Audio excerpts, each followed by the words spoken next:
So you might be wondering how you can find love, or where to start, or even how to reignite the spark in your marriage. Psychologist Donatus Michalka from Life Focus is here to talk us through it all. Good morning to you, Donatus. Good morning, Casey. It's important for people to know that they can find love after divorce or death. How do you encourage that?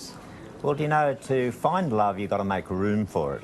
And let's face it, after divorce and death, it's trauma. It's a very painful process. There's a wound there. It's like having a wound in your leg. You know, you've got to make room to heal it.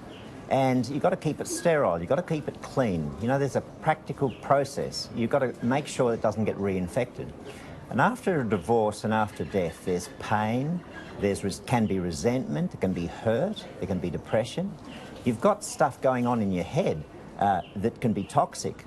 So there is a time for accepting the process. You've got to connect to your grief and maybe your anger and your rage. But there's also a time for moving on. It's time for letting go. And forgiveness is a process where you can let go. When the time comes, you've got to let go and make room for love and get rid of the junk, just like cleaning out your wardrobe. Get rid of the old stuff. It's interesting, Donatus, because say they've been in a relationship for 30 or 40 years and very set in your ways, then all of a sudden you find that you've lost your partner either through divorce or death, and they're dealing with all those issues. How do you then meet somebody else and not carry those issues with you? You've sort of said to move on, but what are your tips for them to move on? How do they do that? It's like making room in your wardrobe for new material. And if your wardrobe's full of junk, there's no room for the new stuff. And how do you do that? Forgiveness is a very practical thing. There's a time where you say, for my sake, for my sanity, I've got to let go.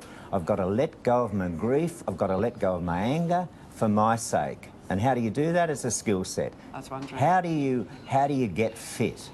Sometimes you need a trainer. Sometimes you just need to get out there and start practicing it. Yeah, it's up here, isn't it? It is.